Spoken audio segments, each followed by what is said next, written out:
Another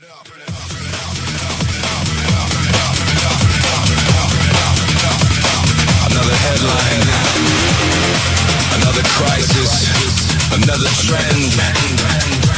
Welcome to the show.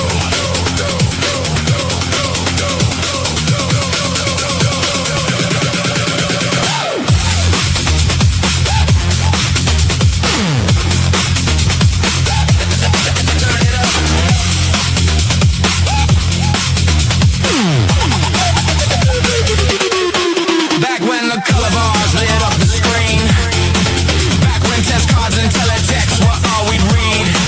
Late night radio and cassette dreams. Mixtapes spinning through the laser beams. Then the signal changed and the world moved fast. 1 foot in the future, 1 foot in the past. Every minute brings another wave. Another headline, another craze. Through the noise and through the spin, rational minds are listening. An edge breaking through the noise. An edge breaking through the noise. In a different way, no script, no disguise. Real, no compromise. One more signal on the airwaves.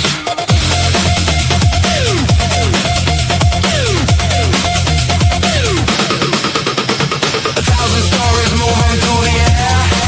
Some disappear and some go everywhere. Every question leads to something new. Every picture shows a different view. Through the static and the endless streams. Looking for the things that still feel real.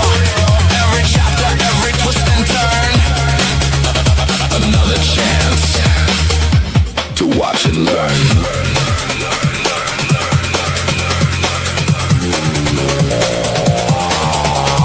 Change the channel, change the view, change the channel. Something new for the restless, for the skeptical, for the fed up, for the frustrated, for everyone asking, what the hell is going on? Fucked off.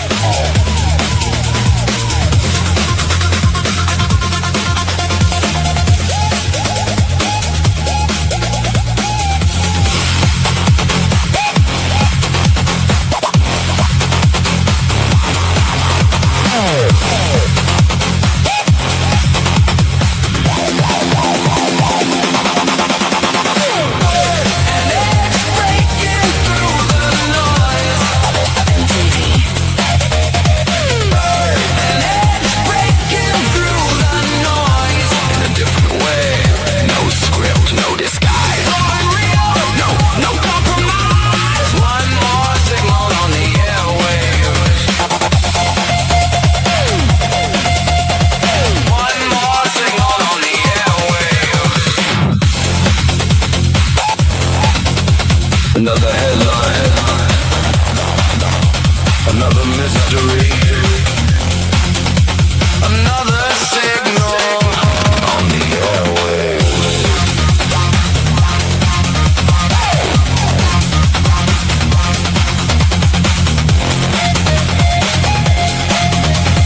This is the end. Wow. Hello, everyone, and welcome to the ENDstream, live on NTV, where the world comes into focus. Streaming live across YouTube, Rumble, and Kick, we dive into geopolitics, world affairs, breaking news, economics, technology, culture, and the stories shaping our future. From major global conflicts to the trends that rarely make the headlines, we're here to connect the dots, like what's actually going on. We've got another packed show. We'll be looking at Europe's devastating wildfire crisis, the growing tensions between Ukraine and Iran, of all places, and what that could mean for the wider geopolitical landscape.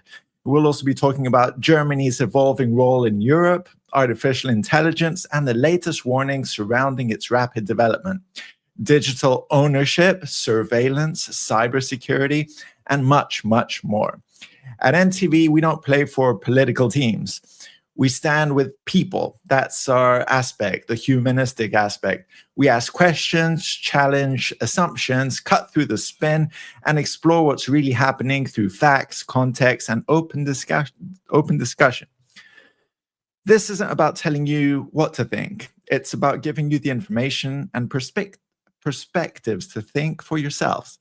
Whether you're joining us from Europe, North America, South America, Asia, Africa, Oceania, or Antarctica, or anywhere else around the world, let us know where you're watching from in the live chat, even if you're on a boat somewhere in the middle of the ocean or in space. I'll be reading your comments through the stream, so don't be afraid to jump into the discussion. I welcome it. I want to bring people on board. If you enjoy what we do, don't forget to like the stream, subscribe to NTV, and share the broadcast. It really helps us grow. So wherever you're watching from, grab a drink, settle in.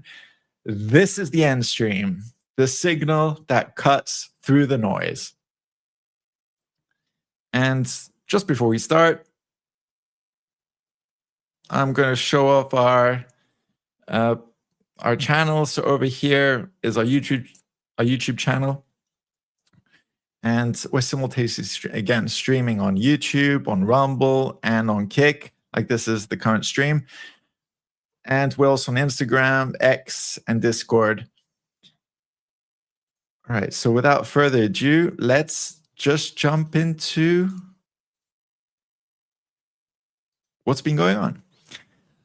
All right, so let's go straight into the fires, like in Europe.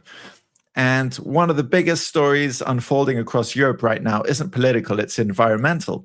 Spain and France are battling one of the worst wildfire seasons in recent memory, and firefighters are racing against time as another intense heat wave threatens to make an already devastating situation even worse. According to reports from Al Jazeera and The Guardian, over here, like, this is ongoing. This news has been going on for the last few days, actually. And so dozens of major wildfires have broken out across large parts of southern Europe, fueled by weeks of extreme heat, exceptionally dry vegetation, and strong winds. These are the exact conditions firefighters fear the most, because once a blaze takes hold, it can spread at incredible speed, jumping roads, rivers, and even natural fire breaks. In several cases, the fires have become so intense that they have generated their own weather systems, creating unpredictable winds that make them even harder to control. Spain has been one of the countries hit hardest. Large fires have swept through the regions, including Castile and Leon, Extremadura, Galicia, Aragon, and Catalonia, destroying forests, farmland, and wildfire habitats. Thousands of firefighters, military emergency units, and aerial firefighting aircraft have been deployed as authorities struggle to contain multiple large blazes simultaneously. Tens of thousands of residents and tourists have either been evacuated or warned to leave affected areas, while roads have been closed and entire communities placed on emergency alert. France is facing a similar crisis. Fires have spread through the southwest of the country, including areas around Gironde, Aude, Hérault, and the wider Mediterranean region, threatening villages, vineyards, and popular tourist destinations.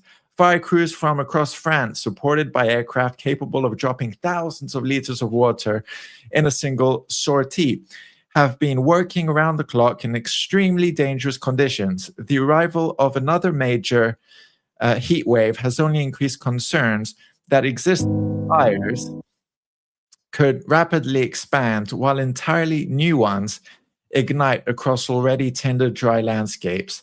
The scale of destruction is enormous. Across Spain and France, hundreds of thousands of hectares of land have already been burnt this fire season. Entire forests that have stood for decades have been reduced to ash in a matter of hours. Agricultural land has been devastated, wildlife populations have been displaced, and countless homes, businesses, and rural buildings have been destroyed or severely damaged. Beyond the immediate danger, experts warn that it could take decades for some of these ecosystems to recover. And I think that maybe they won't even recover at all. While others, like I said, others might not ever recover. Sadly, the human cost continues to rise as well. Several people have lost their lives during this year's fires, including civilians unable to escape advancing flames and emergency personnel injured while battling the flames. Many others have suffered from burns, smoke inhalation, or heat-related illnesses. Hospitals in affected regions have treated large numbers of patients, while emergency services have repeatedly urged people to leave evacuation zones immediately rather than attempting to protect their homes. The economic impact is also expected to be enormous. Tourism is one of the most important industries for both Spain and France, particularly during the summer months. Wildfires have forced multiple campsites, hotels, and holiday destinations to close. Disrupted transport links have led thousands of visitors to cancel or cut short their trips. Farmers have lost crops, vineyards, like I said before, have been damaged, livestock have been threatened, and local businesses that rely on summer tourism now face significant financial losses. Insurance claims are expected to run into the billions as governments begin assessing the full extent of the destruction. Of course, every time Europe experiences a wildfire season like this, the debate quickly turns to what is causing these disasters to become so severe. Like, what's up? Many scientists point to rising temperatures associated with climate change, arguing that the hotter summers, prolonged droughts, and more frequent heat waves are creating ideal conditions for large, fast-moving fires. Others argue that forest management also plays a crucial role, saying that decades of vegetation buildup, changing land use, and limited controlled burning have left many forests carrying for greater fuel loads than in the past. Most experts agree that the reality is likely a combination of both factors. I will also add that maybe some garbage sites, like disposing of them in the heat, can also play a factor. And the climate conditions, like I said before, are very hot. What's particularly worrying is this is not just an isolated event. Meteorologists continue to warn that Southern Europe could experience over here, let's have a look. Yeah, so let me continue. Southern Europe could experience more frequent periods of extreme heat in the coming years. And we've been talking on this channel about people like even migrating to other countries just because people can't take the heat even. We've seen what's been going on in France with all these air conditioning, like Black Friday, like fights, like for air conditioning units. And so it's concerning what's going to happen in coming years, and it's just becoming more and more destructive and difficult to manage. Firefighting agencies are already having to adapt by investing in new aircraft, equipment, and international cooperation, as fires are no longer isolated national emergencies, but regional crises that often require assistance from neighboring countries. Ultimately, these fires serve as a reminder that natural disasters can reshape entire regions in a matter of days. Behind every statistic are families forced to leave their homes, firefighters risking their lives, businesses facing ruin, and landscapes that may take generations to recover. Whether this answer lies in better forest management, climate adaptation, stronger emergency planning, or a combination of all three, one thing is clear. Europe's wildfire seasons are becoming one of the continent's defying challenges, and the events unfolding across Spain and France this summer demonstrate just how serious that challenge has become. So over here, we have, let me just refresh this link. Over here, new satellite mapping released by Reuters highlights just how widespread the crisis has become. The latest data shows that this is no longer a problem confined to Spain and France, while major wildfires also burning across Portugal, Italy, Greece, and parts of the Balkans. In several regions, the amount of land consumed by fire has already exceeded totals seen during entire previous fire seasons, with France recording most land burnt than it did throughout of last year. The maps also illustrate how clusters of active fires are stretching across most of Southern Europe. reinforcing concerns that prolonged heat, drought, and strong winds are turning what were once isolated national emergencies into continent-wide disaster. As another heat wave settles over the region, authorities fear existing fires could intensify while entirely new blazes ignite across already scorched landscapes, placing even greater strain on firefighting resources and international emergency cooperation. Over here, as the scale of the disaster continues to grow, the European Union has activated its civil protection mechanism to reinforce national firefighting efforts. It's not going well, to be honest. It's been going on for days, prompting one of the largest emergency responses the bloc has coordinated in recent years. France has received 7 firefighting aircraft and 4 helicopters from several European countries, while Spain has been supported with 6 additional water-bombing aircraft, alongside more than 130 firefighters and dozens of emergency vehicles deployed from Portugal. The EU has activated its Copernicus satellite system to provide real-time emergency mapping, helping crews track the movement of the fires, while liaison officers on the ground coordinate the growing international response. Officials say that the rapid deployment highlights the importance of the European cooperation during cross-border disasters, while the EU shared rescue emergency fleet standing ready to provide additional aircraft and resources should conditions deteriorate further. So we've also had other places on fire, like the Greek island of Paros, and so, people over there are informed by emergency alerts, and it's terrible. These fires go, they continue overnight, and it's not something new. These sort of fires pop up all over Europe. And we also had a major fire in the world, in California, which was famous. And like I said before, it damages farmland, warehouses, local infrastructure, while power outages as well have affected parts of the island. And I would also like to point out that a lot of the electric grid is inefficient, even though people are paying a ton for energy, a lot of money for energy bills. And a lot of these fires are also caused by loose wiring. But most of them, in my opinion, are not caused by accidents, and they're actually caused by arsonists in order to clear land. And legislation needs to be enforced so people do not have the right to build straight after land has been cleared from fires, because in some places people get really cheap deals. I don't know if they are in cahoots with notaries or the governments or the councils, but it happens a lot whereby councils let people build, or rather the planning permission or something like that. So let's move on to some other news going on about Iran and Ukraine. What's up with that? You wouldn't imagine, lately we hear about Iran and Trump and the Strait of Hormuz and the price of oil. Let's have a look what's going on. So before we get into the wider geopolitical implications, let's start with what actually happened. According to Al Jazeera, tensions between Iran and Ukraine have escalated dramatically following a Ukrainian strike in the Caspian Sea that reportedly hit an Iranian commercial vessel.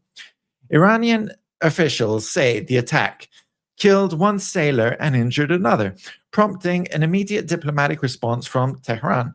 Iran summoned Ukraine's charge d'affaires and condemned the strike as a violation of international law, while Foreign Minister Abbas Araghchi warning that the attack cannot go unanswered and promising retaliation. From Ukraine's perspective, however, the strike wasn't aimed at a civilian target. Kiev maintains that the vessels operating in the Caspian Sea were being used to transport military cargo linked to Russia's war effort, including supplies connected to Iran's support for Moscow. Ukrainian President Zelensky described the operation as part of a broader campaign to disrupt Russia's military logistics and long-range supply chains. I mean, this is something that we need to question, because so far we keep hearing about Ukraine like being on the defense. But like as soon as, for example, Zelensky starts meddling with Iran and the oil supply of the world, it gets a bit complicated. It's something that not only involves Ukraine and like the Ukrainian conflict, it also brings in the entire world, like the energy crisis of the world and everything like that. Now, while both sides continue to defend their actions, the diplomatic rhetoric has become noticeably sharper. Iran says it will protect its national interest and has warned Ukraine that there will be consequences, while Ukraine argues that disrupting military supply routes is a legitimate part of defending itself against Russian attacks.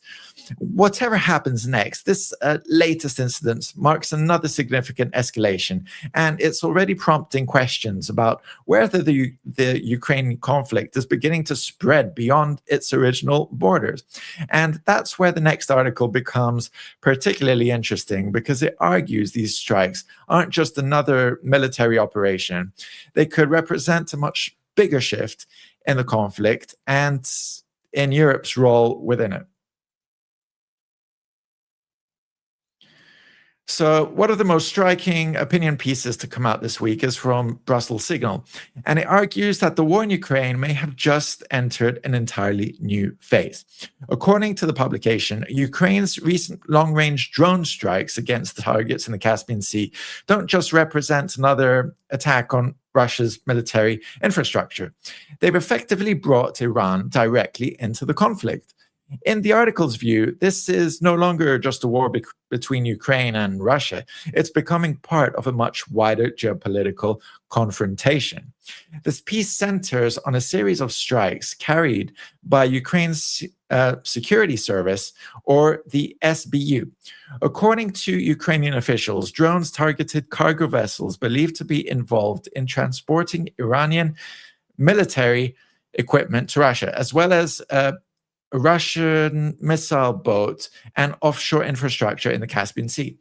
These weren't targets on the battlefield in eastern Ukraine. These were hundreds of miles away along a supply route that has become increasingly important for military cooperation between Moscow and Tehran. Ukraine says these routes are helping sustain Russia's war effort, while Brussels Signal argues that striking them marks a significant expansion on the conflict beyond Ukraine's borders. The article places particular emphasis on how these operations were made possible. It argues that the long-range strike capabilities Ukraine is now using have been developed and financed with years of military support from European countries. This leads to the publication's central question. If European governments have spent years providing the weapons, funding, intelligence, and training that allow these operations to happen, where does responsibility begin, and when those weapons are used far beyond Ukraine itself? The headline itself reflects that argument, suggesting that Ukraine has taken the war Europe paid for to Iran's doorstep. According to Brussels Signal, Tehran's response shows just how sensitive these strikes have become. Iran reportedly condemned the attacks after one of its cargo vessels was hit, summoned a Ukrainian diplomat, and accused Kiev of escalating the conflict. The publication argues that this isn't just another exchange of diplomatic protests. In its view, it represents the moment when the Ukraine war and tensions in the Middle East begin to overlap in a much more direct way. The article also argues that the Caspian Sea has become one of the most strategically important waterways in the region, because Iran's access through the Persian Gulf has become more difficult amid wider regional tensions. The Caspian has become a key route to trade and military cooperation with Russia. By targeting ships operating along that route, Ukraine isn't simply attacking Russian logistics. According to Brussels Signal, it's striking at one of the main links connecting Moscow and Tehran, two countries that have grown increasingly close since the Ukrainian conflict. And another point of the article is that these strikes blur the traditional boundaries of the conflict. For much of the war, Western governments have justified military aid by saying it enables Ukraine to defend itself against Russian aggression. However, the publication argues that operations targeting shipping routes involving Iran create a much more complicated political picture. It suggests that once military action extends beyond Russian and occupied Ukrainian territory and begins affecting a third country, questions inevitably arise about how the conflict is evolving and whether it risks drawing more nations into an already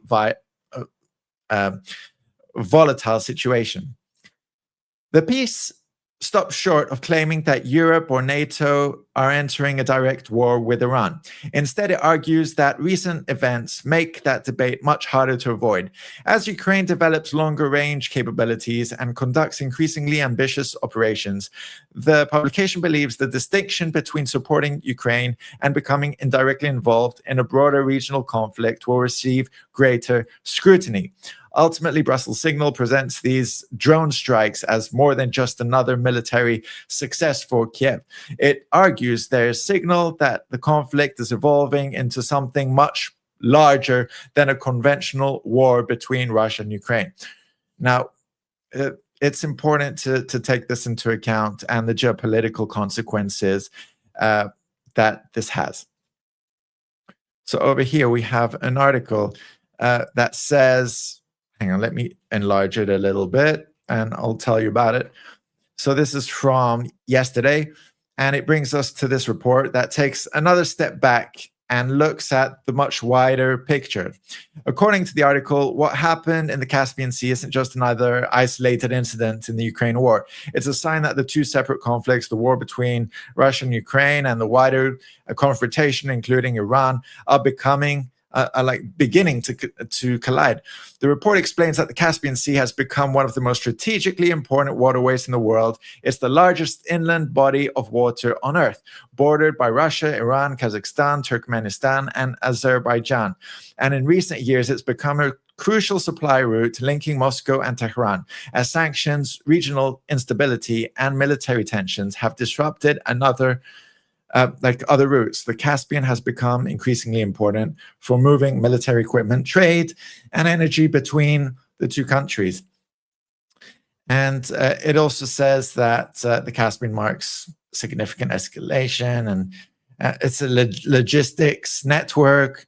And, it counterbalances, like it talks about that it's a key region, geopolitical region in the world, like regarding military, but it also says that it's not just military, that it's more than that. It's also about trade. It's about something much larger.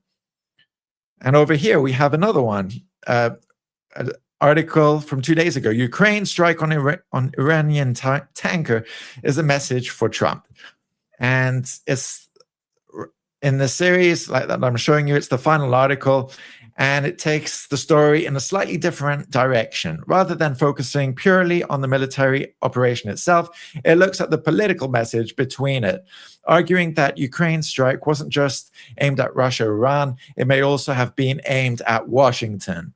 According to the report, the timing of the attack is particularly significant. It comes as President Donald Trump continues to push for a negotiated end to the war and has signaled that he wants to reduce America's direct involvement in the conflict. I've also mentioned that Donald Trump also said that if he was assassinated, that he would want no more strikes in Iran, but that would be at the disclosure to the vice president who would take over. But he himself has said that he doesn't want strikes. Against that backdrop, some analysts believe that the Ukrainian strike has intended to demonstrate that it can still shape events on the battlefield and raise the stakes, even as questions grow about the future of Western support.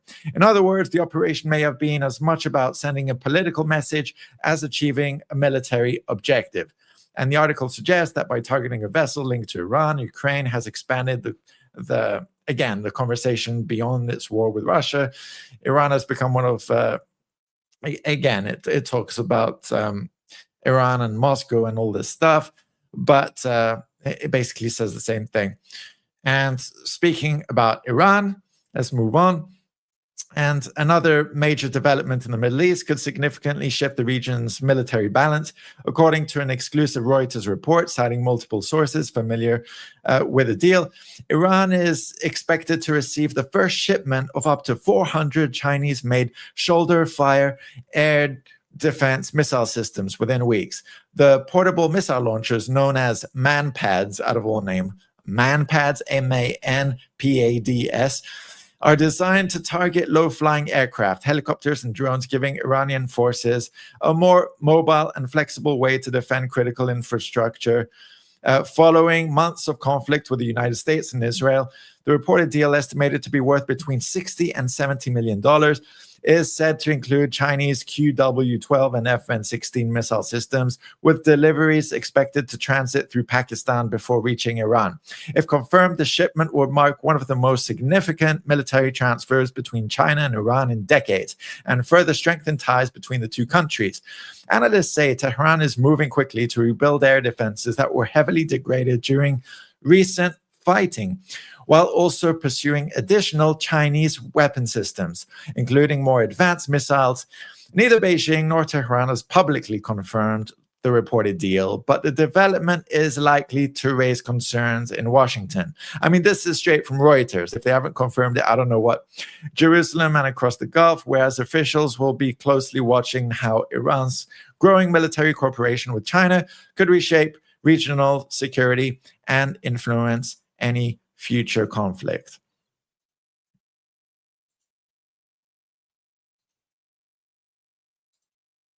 Let's move on.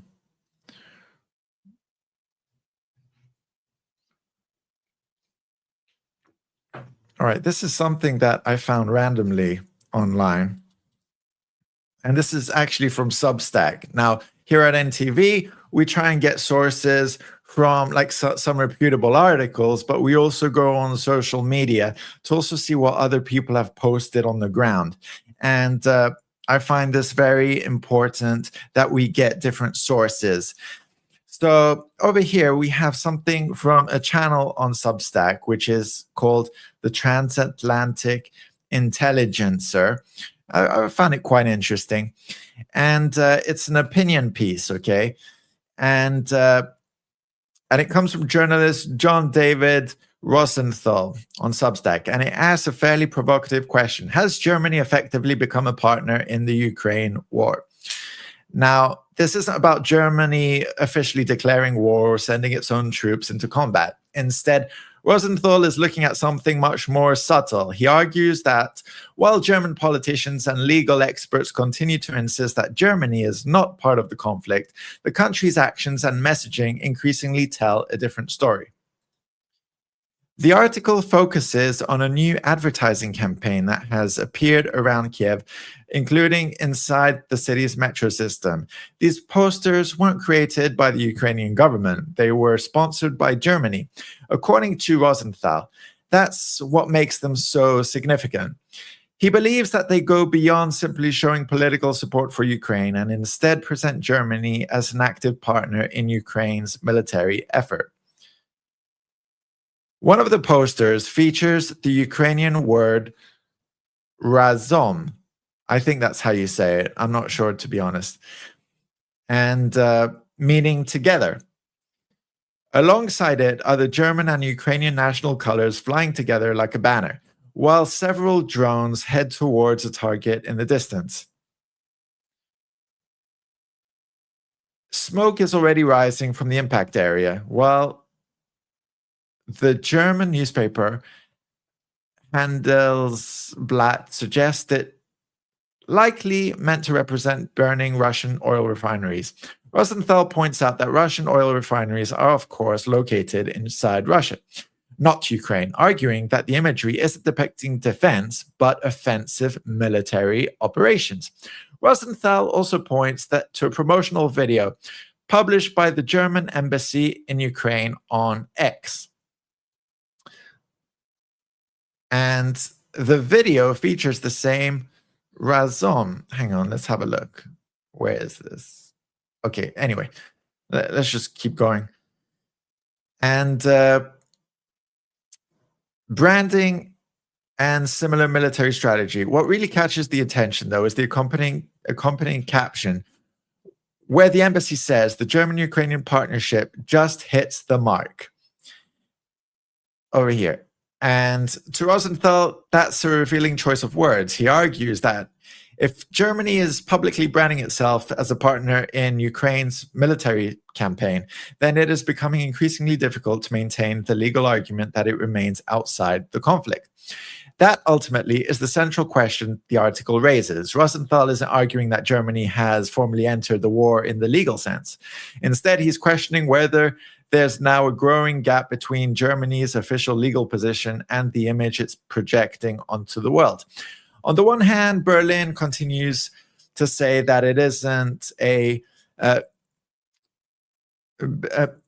belligerent in the conflict. On the other, Rosenthal argues that its military cooperation, weapons production, and now even its public messaging increasingly portray Germany as an active participant in Ukraine's war effort. The piece concludes with a simple but pointed question. If Germany is openly describing itself as Ukraine's partner, producing weapons for the war and promoting imagery of strikes against Russian targets, then at what point does the distinction between being a supporter and being a participant begin to blur? Rosenthal doesn't claim to provide a definitive legal answer, but he argues that Germany's own messaging has made the question much harder to ignore. Now, there is something that I'd like to point out, is that for me personally, like, okay, we have our views on NTV, we don't take sides. And like, if I use my common sense, normally people vote for their own governments, and normally the government should represent the people. But the way I see it is that governments do not always represent the interest or the views of their own people. And in all these conflicts, the people or whoever has most to gain from all these like war conflicts is actually the military industrial complex, and a lot of warmongers and all these politicians making deals under the tables. And it's things that the average person does not have a say in. And I would like to make a distinction between the people of countries and the people calling the shots, and of course, the military industrial complex that has the most to gain from this. And the people who have least to gain from this are the innocent people of these countries caught in the crossfires. All right, let's keep talking about Germany, shall we? Since we're on a roll. So another interesting story coming out of Europe is a report from Politico, which looks at a new joint proposal from France and Germany aimed at protecting Europe's struggling car industry. According to the article, Paris and Berlin are trying to put aside some of their long-standing differences and present a united front when it comes to the future of European car manufacturing. The two countries want the European Union to adapt a stronger Made in Europe strategy, arguing that Europe's automotive sector is undergoing pressure from Chinese competition, high production costs, and changing global trade conditions. The proposal is centered around the idea that if Europe wants to remain competitive, it needs to do much to support manufacturers that actually build their vehicles and components inside the European Union. Who would have thought? Like, who would have thought these things?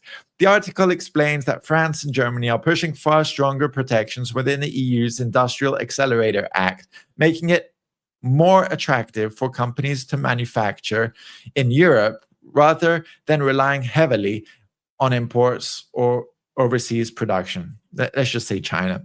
One of the biggest discussions involves local content requirements. I mean, the idea that cars could contain a significant percentage of European-made parts if they want to qualify for government support or public procurement programs. I mean, this is the thing, that most components within things like vehicles are made in China. They might be assembled here, but ultimately they're made in China. Supporters believe this would strengthen European supply chains, encourage investment, protect jobs, and reduce dependence on foreign manufacturers, particularly as Chinese electric vehicle companies continue to expand their presence across Europe. I mean, it doesn't help that the EU is shoving, like is like enforcing or heavily pushing the people of Europe to buy electric vehicles if they're going to outlaw gasoline run vehicles. And the report also notes that France and Germany are trying to find common ground on emissions rules, like how convenient for the local people. We like people of Europe cannot afford electric cars. While Europe remains committed to reducing emissions, blah, blah, blah, it's always for our benefit. Both governments recognize that the automotive industry is facing enormous economic pressure. As a result, they're looking for compromise, they say, that keeps environmental goals in place while giving manufacturers more flexibility and better chance to compete internationally. Sure, you're protecting the automotive industry, but what about people? Like you're still letting these automotive companies charge a hell of a lot for vehicles and things. You are not in the interest for the average buyer of cars. You're just looking like for your own interest. And personally, like regarding bureaucracy and the EU, they're not doing a very good job to attract foreign direct investment. Like, for example, they're making it difficult for foreign companies to invest in companies within Europe. Like they could have done deals over here. Like Trump is bringing semiconductor manufacturers from Taiwan, but making them within America. Trump, or rather Washington, the American government is also not allowing some Chinese AI to operate in the States to encourage a local investment. But they're doing it the smart way. Like they're bringing some Chinese manufacturers on board while also producing their own. But like Europe and the bureaucracy and everything, like ultimately, like my own personal opinion is that they do not have the experience, the know-how, or even the willingness to bring other people on board. Like they are not smart in the EU. They need to bring in people who know their stuff in order to manufacture things. Like personally, like I don't know about you guys, but I know about cars and reliability, and I do know that most cars, not very expensive cars, but average cars, like they have become less reliable after the year like 2020 or something like that, especially Italian and French cars. I mean, they look great on the outside. They could have a lot of electronics. They could be safe, but they are not as reliable as cars from, let's say, 20 years ago. And I'm talking like Japanese cars. Like Europe, especially the EU, still has a lot to learn. And I do know that, for example, the Japanese company Honda had like manufacturing plants in the UK, and Toyota had manufacturing plants in Turkey. And I know that the one in Swindon in the UK shut down. Now, why did it happen? I don't know, but maybe the people were not so good at assembling things over there. Or maybe legislation wasn't put in place to attract investment or even help local, like the labor force. Let's move on. More stuff about Germany. Goodness me. Main suspect in Berlin Pride attack shot dead by German police forces. So German authorities have officially classified the deadly vehicle ramming attack near Berlin's Christopher Street Day Pride celebrations as an Islamic terrorist attack. Who would have thought? I have to be careful with what I say because I just said it that way because there have been a lot of white van attacks in Europe, especially in Germany. I think there was one a year ago or two, like Magdeburg, if I'm not mistaken, like at a Christmas market. I'm pretty sick and tired of seeing these things and innocent people caught up in these attacks. And investigations found evidence linking the suspect to an extreme ideology. According to the article, the attacker, a 21-year-old man with a known history of Islamic radicalization and previous terrorism-related convictions, allegedly drove a van into the crowd before launching a knife attack, killing one person and injuring 29 others. He was later shot dead by police after reportedly confronting officers while armed during a citywide manhunt. The attack has sparked intense debate across Germany over counterterrorism, immigration, and the country's justice system, with officials questioning how a known extremist was released despite previous convictions and warning that stricter measures may be needed to prevent future attacks. I just want to say my own view right now is that there are extremists of different religions. Some go underreported. I am not making excuses for this guy. Like, I am completely against any attacks and innocents being caught up in the crosshairs. More stuff about Germany, but this also applies to like most of Europe. And another financial development attracting renewed attention is the gradual disappearance of Europe's highest value banknote. Germany and Austria have now stopped issuing 500 euro notes. So I've reported recently that the head of the ECB, the ex-head of the IMF, Christine Lagarde, is pushing forward the digital euro.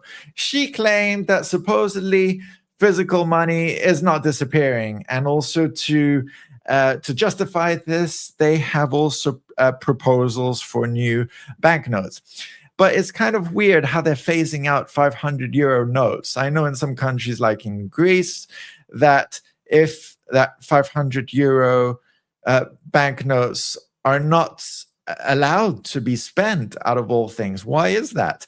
I mean, we know inflation, we know the price of everything. I mean, to fill up your car with like gas, it costs like 100 euros. 500 isn't that far off. If you wanted to buy a laptop, it would probably cost a decent one. It would cost more than 1,000 euros. Why not be able to like stick 500 notes in your wallet, go to a shop, spend it with that? Isn't it legal tender? What's going on? Let's have a look. So Germany and Austria have now stopped issuing 500 euro notes, following the European Central Bank's earlier decision to end production of the denomination across the Eurozone. Officially, the ECB argued that the note was widely associated with money laundering. They printed it themselves. Why is it straight away associated with money laundering? Can't you money launder through other means? Can't you do it through, I don't know, through fake businesses, like in London, like some chicken shops, fried shops? Just look at Breaking Bad for some ideas. Even like to, I don't know, like a shop that washes your car, or even like a restaurant, or it could be any sort of business. It could even be like a hairdresser. Like, I don't know. I'm not good at this, but like I can only imagine different ways to launder money. You can probably do it through lower denomination notes, can't you? Like, anyway, following the European Central Bank's earlier decision to end the production, blah, blah, blah, blah, blah, the ECB argued that the note was widely associated with money laundering. We said organized crime and tax evasion. Where have we heard this before? Wasn't it through crypto as well? But here we're talking about actual notes, because it allowed large sums of cash to be transported discreetly.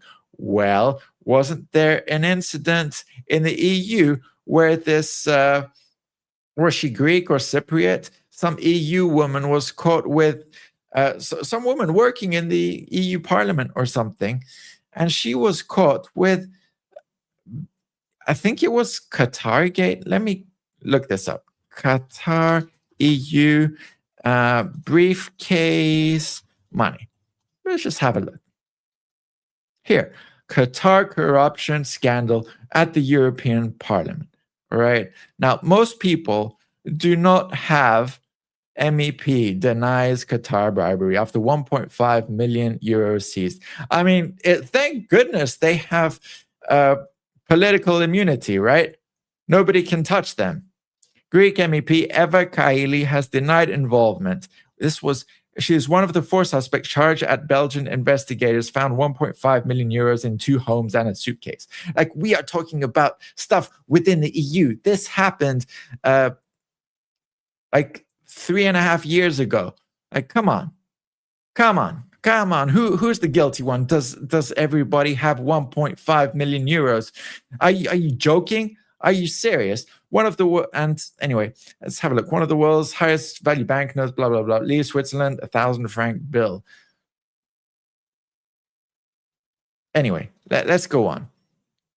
So for many critics, however, the timing is significant. They argue that the steady removal of a high-value cash, combined with growing restrictions on cash transactions in several European countries and the EU's ongoing plans to introduce the digital euro, as I said, represents a gradual shift towards an increasingly cashless society, providing a secure, state-backed digital payment option as electronic transactions become more common. Skeptics remain unconvinced, warning that each step away from physical currency could make future digital payment systems easier to adopt and potentially give governments and central banks greater oversight of how money is spent. While there is no official evidence linking the withdrawal of the 500 euro note directly to the rollout of the digital euro, the two developments have become closely associated in the minds of many observers concerned about the future of cash.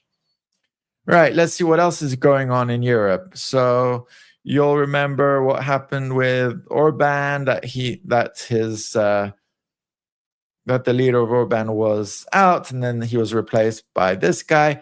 Let's see what's going on. So this article published by Brussels Signal argues that Hungary may be entering a new phase of democratic backsliding, but this time under Prime Minister Peter Magyar rather than Viktor Orban. So according to the piece, Magyar came to power promising to restore democracy, rebuild the rule of law, and undo many of the changes introduced during Orban's 16 years in office.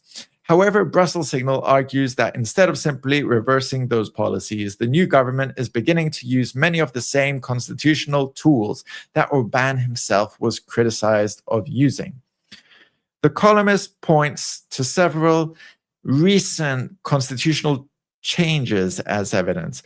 These include removing the sitting president before the end of his term, lowering the retirement age for constitutional court judges, which would force several judges out of office, and introducing a 12-year limit on parliamentary service that applies retroactively to many current politicians. Because Magyar's party controls the two-thirds of majority in parliament, the article notes that these reforms were passed with relative ease. The piece also explains that the government's reasoning from the administration's perspectives, many key institutions remain filled with Orban-era appointees, making it difficult to carry out the reform voters had elected them to implement.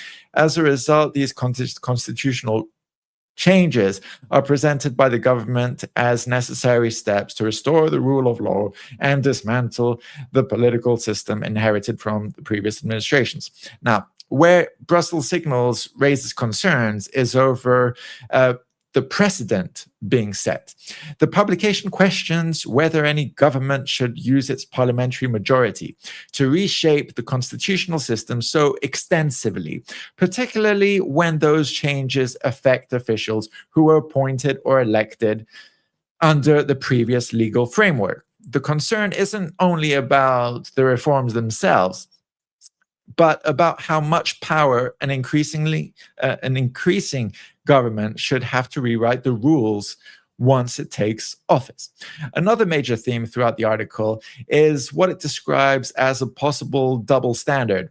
The author argues that during Orban's time in office, many European politicians, journalists, and commentators criticized similar uses of constitutional power as evidence of democratic backsliding. Now, with the government that presents itself as pro-European and committed to liberal democracy, Brussels Signal suggests that many of those same voices have been far less critical, despite what it sees as similar methods being used. Ultimately, the article says this goes beyond a debate about Orban or Magyar. Instead, it frames the issue as a broader constitutional question. If one government is criticized for concentrating power through constitutional reforms, should another government be judged differently for using similar mechanisms simply because its political objectives are different? The piece concludes by arguing that the real measure of a healthy democracy isn't just who wins elections, but how those elections choose to exercise their power. In Brussels Signal's view, if governments become comfortable rewriting constitutional rules, removing officials before their terms expire, and restructuring institutions, whether they hold a parliamentary supermajority, then Hungary risks replacing one form of democracy, backsliding with another. Over here. So Reuters follows the daily work of Ebola surveillance teams in the Democratic Republic of Congo. Although, let me make it bigger. Let's have a look. Let's just have a look at this video. On a good day, there are only... Hang on, I can't hear it for some reason, but I'll talk about it anyway. So Reuters follows the daily work 4 cars available of the Ebola surveillance teams, like I said, in the DRC, Democratic Republic of Congo. Although the country isn't experiencing a major Ebola pandemic, supposedly, health workers continue tracking suspected cases, investigating deaths, tracing contacts, and monitoring report communities to prevent another outbreak before it spreads. The report focuses on the pressure these teams face, including limited funding, difficult travel conditions, shortages of equipment and personnel, and the challenge maintaining vigilance after years of repeated outbreaks. The concern is that of international attention shifts elsewhere. Surveillance programs become overstretched, increasing the risk that the future outbreaks won't be detected quick enough. Let's just have a quick look at this video. clinic. He scans the handwritten patient register. Several recent patients had been diagnosed with typhoid fever, which has symptoms that resemble... Oops. Dr. Mubarak Kano for the surveillance teams trying to plot chains of people who passed on the disease and identify those who might catch it next.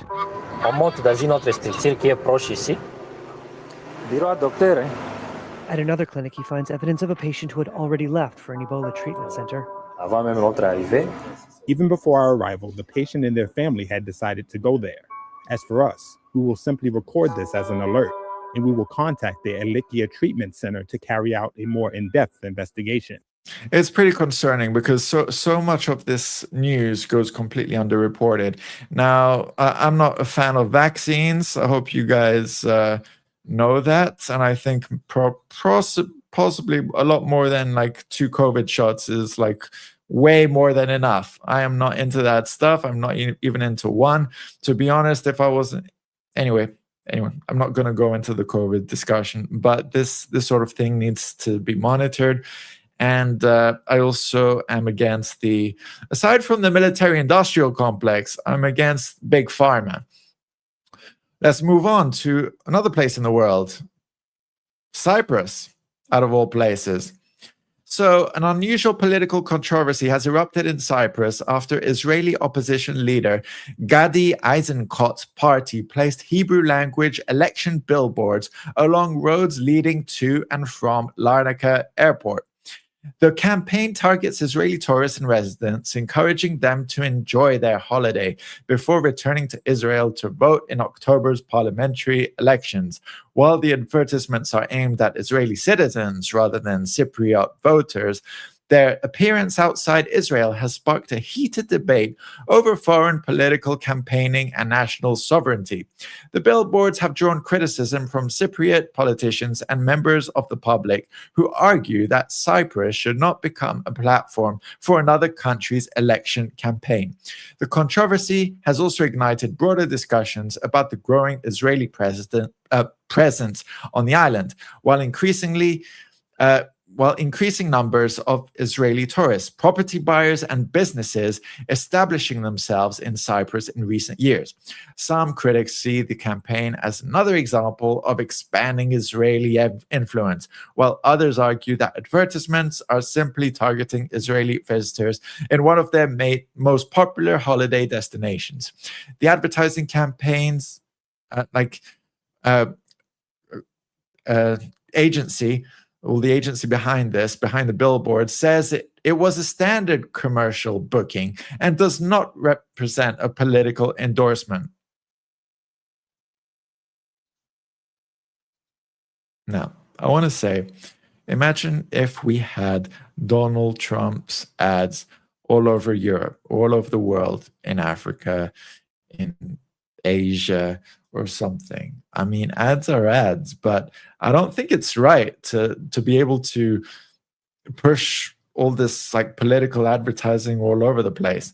Like, what's going on? What's next? Like in social media, are you gonna? Well, to be honest, we do see this online a lot, and we do see it in different forms. Like, it might not actually be a banner on a website, but it might be disguised as something in a YouTube video, for example. So be critical out there.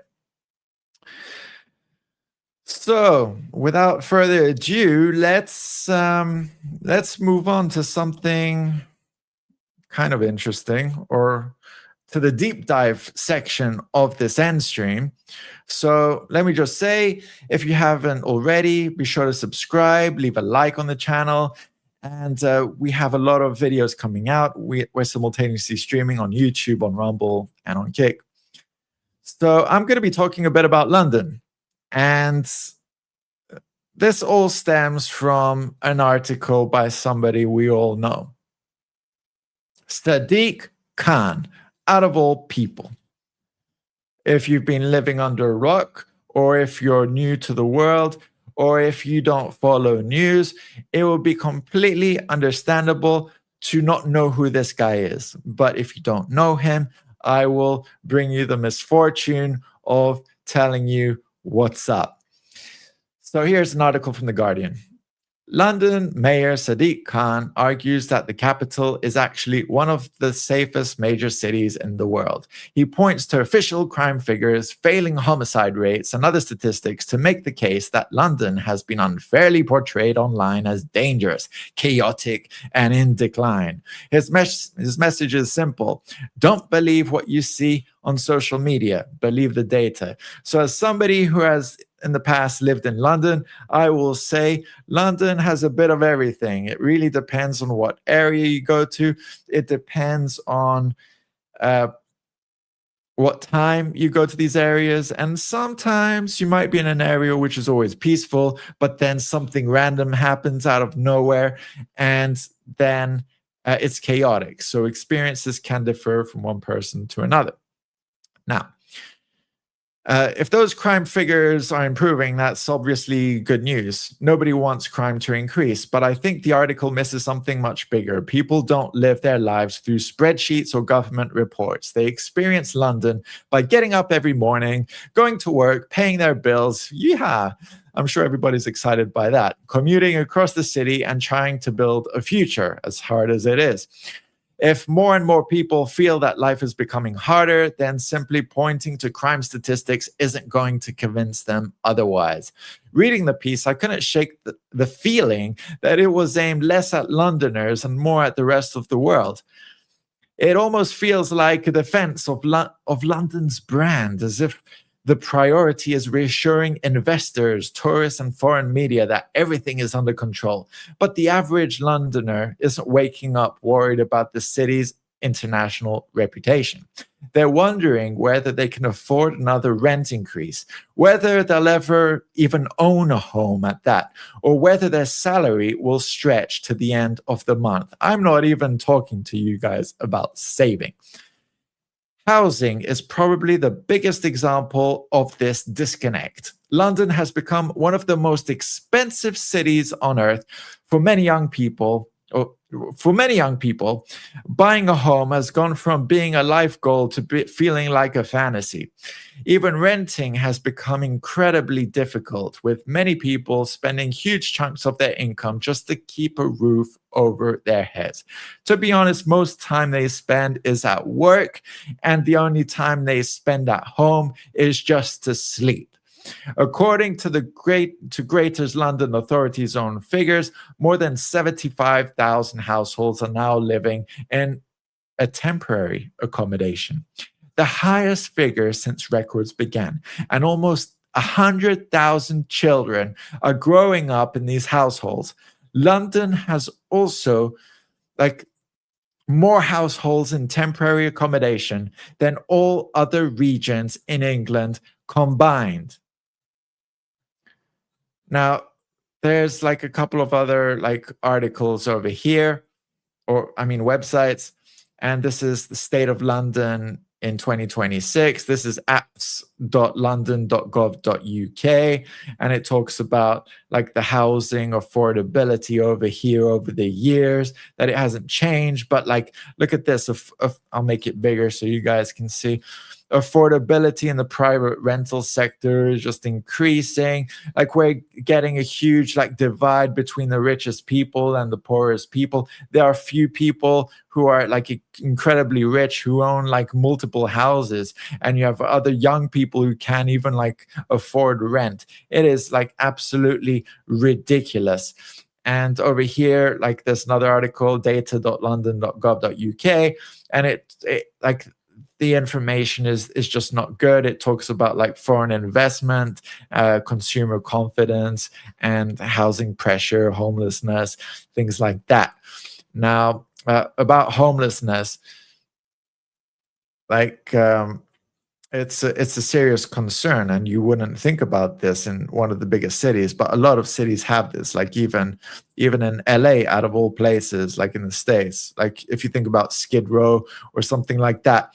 And homelessness paints a similar picture. Official data shows rough sleeping remains a major challenge, and across the capital, and outreach teams continue to report increasingly pressure on services. Now, for a city that's one of the world's financial powerhouses, we call it the City of London. It's like it has like separate laws from London. This is where all the businesses are. It's difficult to ignore the growing contrast between immense wealth and visible hardship. Luxury developments continue to rise across the skyline, while food banks, temporary accommodation, and homelessness remain everyday realities for thousands of people. And the job markets like adds another layer to the story. Yes. Hang on, let's talk about jobs.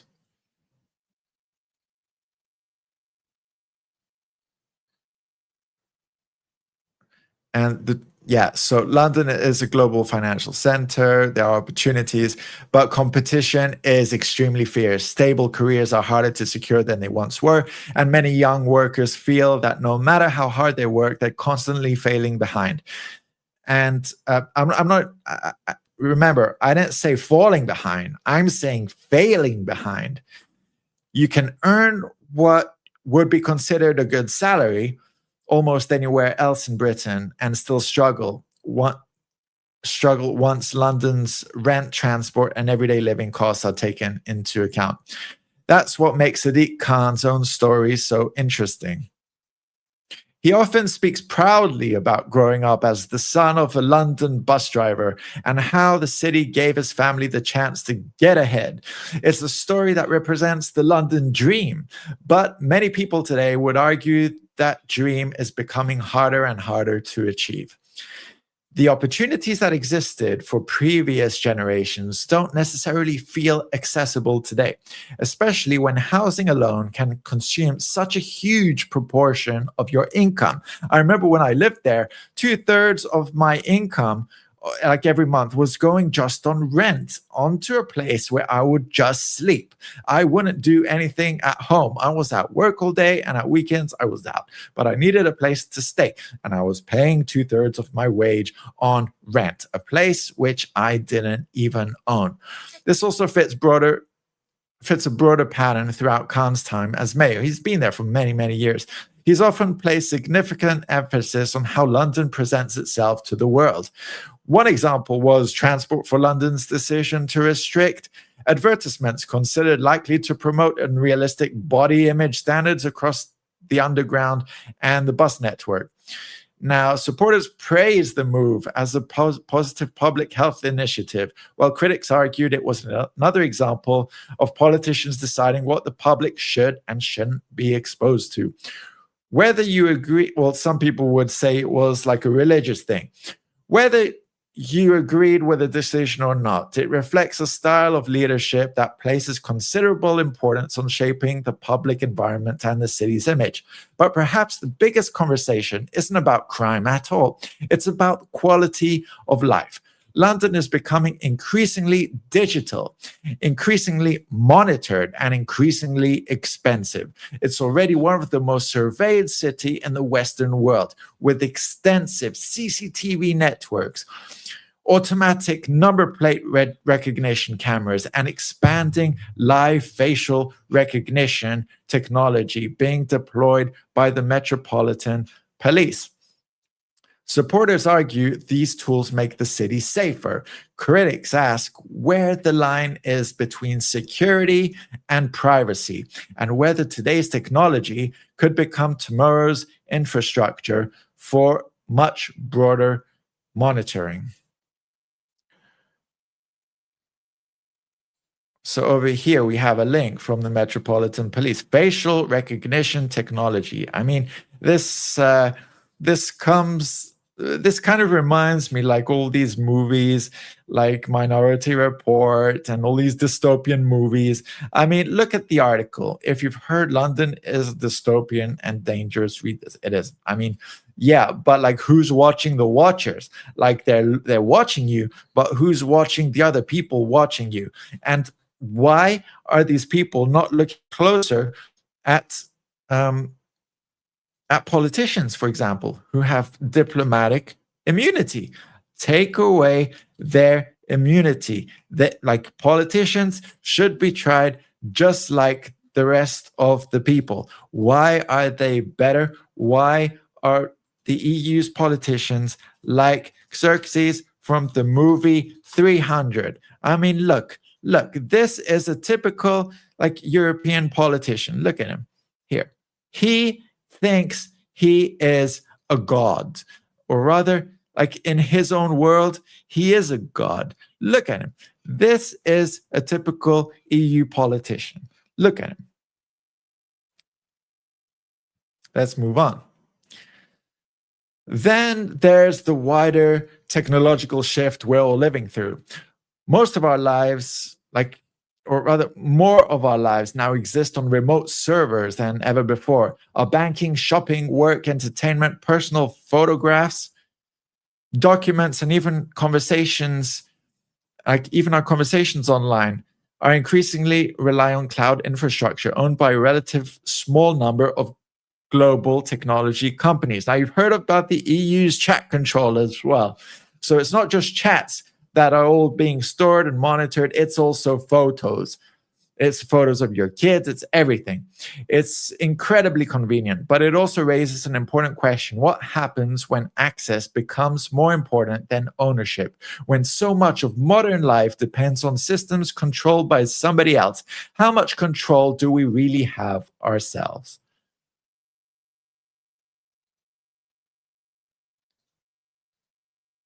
Right. Let's move on. That was my deep dive about London, and we're going to be talking more about AI, media ownership, and water, out of all things. Why would I be talking about water? Let's have a look at this Instagram video. Scare you, but there's been an AI breakout. Yes, last night, OpenAI, the makers of ChatGPT, revealed that their latest agent broke out of its secure testing environment, got access to the open internet, and hacked into a secure website using vulnerabilities no one had ever discovered before. It wasn't trying to free itself, it was actually trying to cheat the test by stealing the solutions to the cybersecurity challenges it had been set. Right, does any of that make sense to you? Let's ask Tom. Let's have a look at this. She said an AI broke out. How is this possible? Let's hear Tom over here. This is from GB News on Instagram. Right, I'm going to try and explain this using pictures because OpenAI, they're one of the biggest AI companies. They've been testing their new agents. Basically, so OpenAI, if I'm not mistaken, is the same one that has ChatGPT. Little virtual robots. There's my little virtual robot there, made by OpenAI. The way they test these robots is in what's called a sandbox. Now, this is a sort of a testing area that's on a computer but is completely cut off from the internet. So here's my robot in its sandbox, and it's been given tests to complete. But what does this robot do? Instead of actually trying to just fulfill the tests, it is so clever, this new virtual robot, that it found a vulnerability and broke out of the sandbox. Where did it go? It went to the internet, and it hacked its way out of the sandbox. It got into the open internet, but more than that, it then hacked into certain websites on the internet to find hidden information, to then answer the test that it was set, go back into its sandbox and say, look, I've done my test. But it didn't do the test at all. It hacked its way out, hacked an answer, and then hacked its way back in. Now, this is scary because the robot was technically doing what it was asked to do, but it wasn't doing it in the way that OpenAI expected it to do.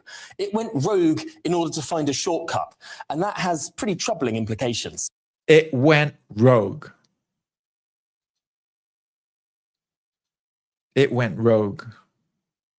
It did what it was told to, but it took its own initiative to hack. And software going rogue, going out of its sandbox, like a kid's playpen, and going somewhere where it was not allowed, and then going back, that is wild. This was not programmed to go out of the sandbox. Okay, we had robots before in like warehouses and everything. Now we have AI. Now we're combining AI with robots. If robots go rogue and defy everything, it's going to be Judgment Day. Let's move on.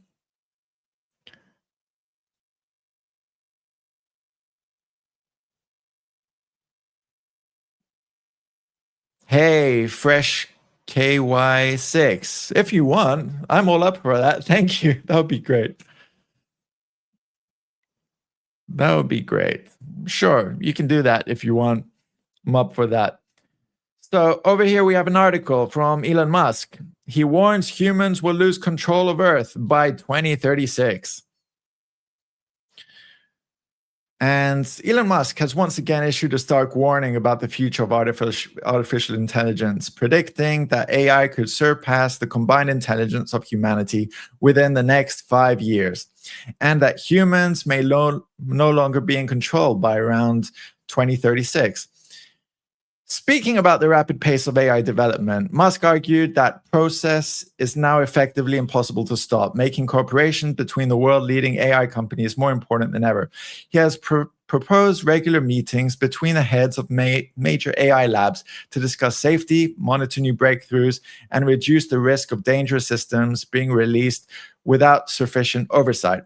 While Musk remains optimistic that AI could eventually create prosperity and abundance, he also continues to warn that the technology carries serious risks if development outpaces humanity's ability to govern and control it. Let's have a look. I think AI may exceed the sum of human intelligence in around 5 years. In 5 years? Roughly 5 years is my guess. So there really won't be anything that AI can't do better than humans, apart from being human, perhaps. At a more prosaic level, what will life be like? The most likely outcome is an age of amazing abundance, where anyone can have anything they can think of. This may sound preposterous, but well, here we are in 2026. Let's see where we stand in 2036. All right, so this is pretty important because Elon Musk is the richest guy on Earth, and he has probably seen stuff that most of the world has not seen yet. So he probably saw like OpenAI, before it was even let out like to the public and everything. So, but he gives a warning about AI, and he predicts that AI could surpass the combined intelligence of humanity within the next 5 years, and that humans may no longer be in control by 2036. That's a wild claim. That's a wild claim. I mean, if you look at Blade Runner, like that took place in 2019. I mean, sure, there weren't that many like cyborgs or something, but that was like set 2019. Take Back to the Future, that was like set a few years ago, like the second part. Now, speaking about the rapid pace of AI development, Musk argued that the process is now effectively impossible to stop, and making cooperation between the world's leading AI companies more important than ever. He has proposed regular meetings between the heads of major AI labs to discuss safety, monitor new breakthroughs, and reduce the risk of dangerous systems being released without sufficient oversight. While Musk remains optimistic that AI would eventually create extraordinary prosperity and abundance, if only it wasn't created for corruption. While Musk remains optimistic and all that, he also continues to warn that the technology carries serious risks if development outpaces humans' ability to govern and control it. Dun, dun, dun. All right, let's talk a bit about like media ownership, shall we? And just give me a moment.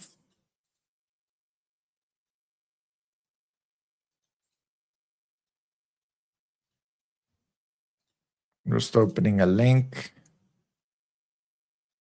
over here.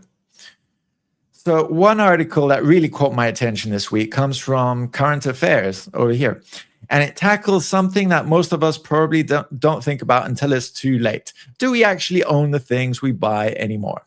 The article argues that we're gradually moving away from ownership and towards licensing. When you buy a digital movie, an ebook, a song, or a video game, you often don't own a permanent copy.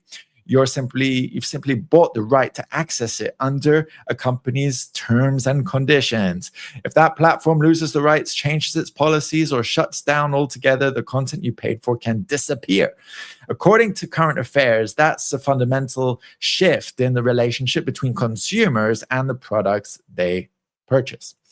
The piece also argues that physical media still has an important role to play. A Blu-ray on your shelf can't suddenly be removed because of a licensing dispute. A book in your hand doesn't require an internet connection or an account to read it. A local stored photo album doesn't depend on a company's servers for staying online. A locally stored, that goes for anything in your home that's physical. The article's message is fairly simple. If something is genuinely important to you, you should try to own it rather than merely rent access to it. But I think it raises a much bigger question.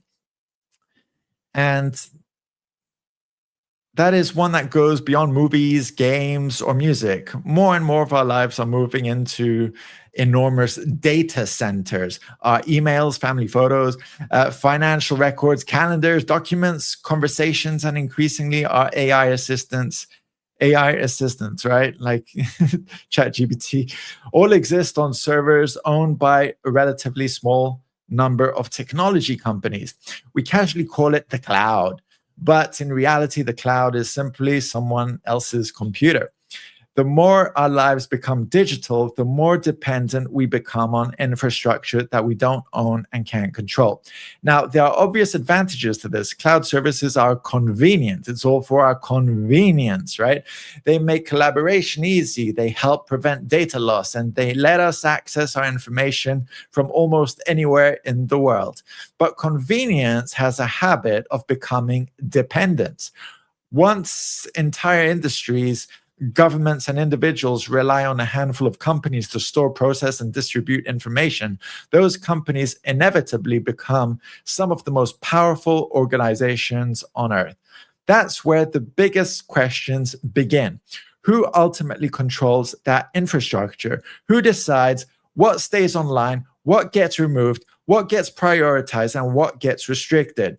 Even if those decisions are made with good intentions, the reality is that an enormous amount of influence is concentrated in a very few hands.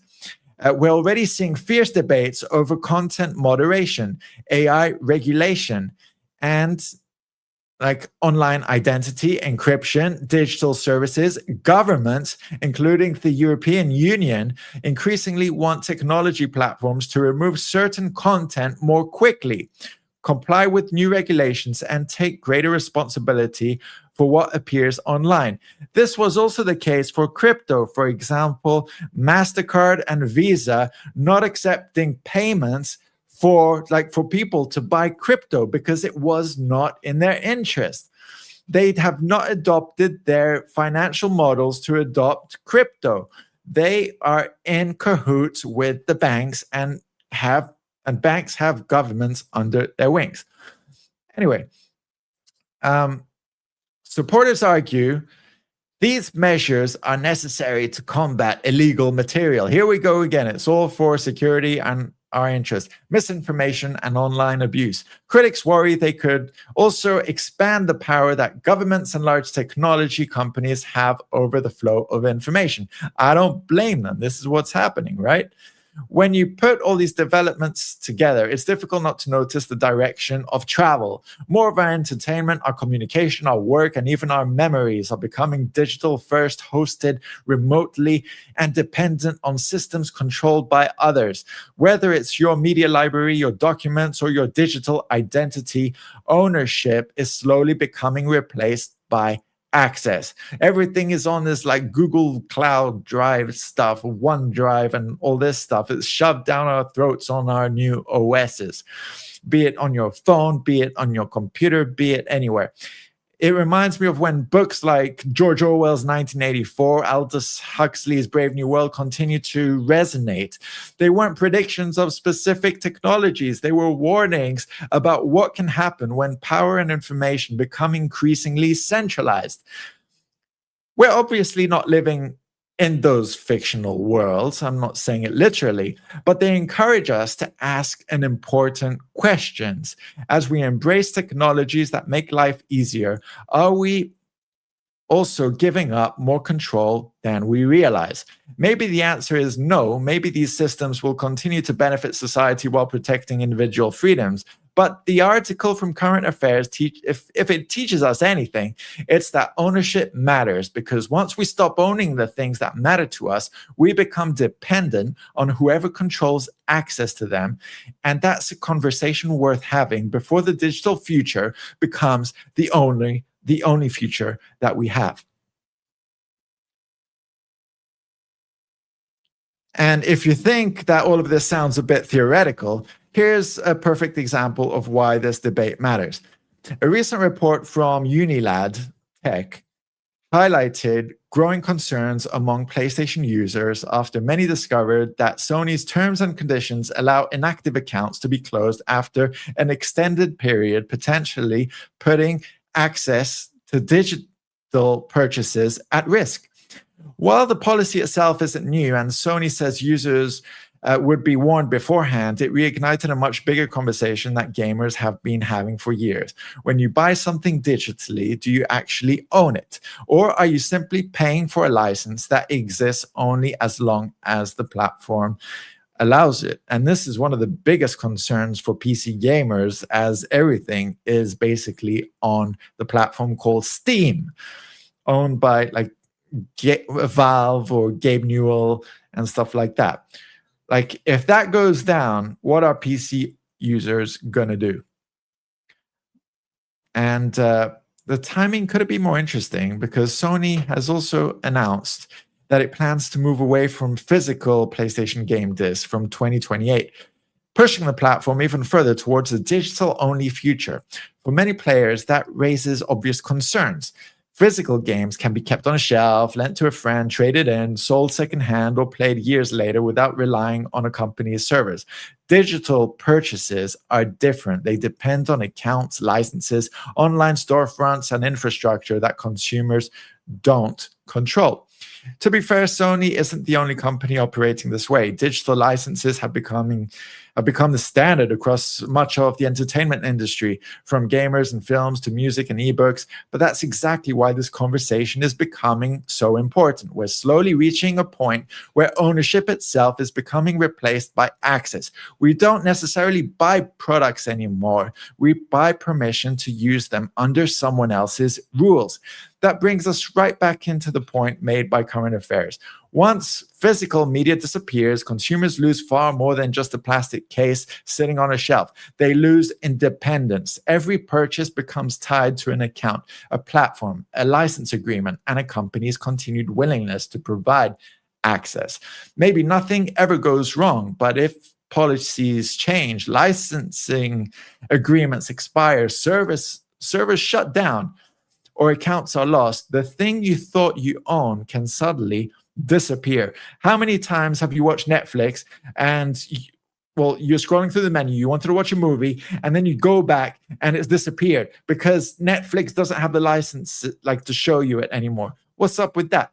That's why so many people continue defending physical media. It's not about nostalgia, it's about certainty. A game on your shelf is still yours years later. A Blu-ray still works without asking permission from a server halfway around the world. And in an age where more and more of our lives are moving online, perhaps that's becoming more valuable than ever. Now, over here, I came across this very interesting article which could explain why Sony is doing this. And Sony has filed a new patent that could dramatically reduce the installation size of modern AAA games by using a hybrid system that keeps only the game's core executable exe, shall I say, and essential logic stored locally while streaming large assets like high-resolution textures and audio from the cloud as they're needed. In theory, this could shrink a 100-gigabyte game to around 100 megabyte on a player's SSD while avoiding the input lag typically associated with cloud gaming, since gameplay processing would still happen on the console itself. Even if an internet connection slows down, Sony says the worst case scenario would be lower quality visuals rather than increased latency. It kind of reminds me of PS Now, to be honest. As with all these patents, however, there's no guarantee this technology will ever become a commercial feature in future PlayStation consoles or games. So, one sec. I just want to say that 100 megabyte file is not the game. It's probably the software to stream the game. It's like watching a stream, like watching YouTube, and you're playing remotely. It's this whole cloud technology. I've said it again and again. Data centers are becoming bigger and we'll need a lot of water and all this stuff, yada, yada. And let's have a look. Let's keep going. Let's see where it's going. We're not gonna even own our computers. We're not even gonna own our computers soon. Just a screen. This was from Crunchy Conspiracy from Instagram. Let's have a look at this. What's this about?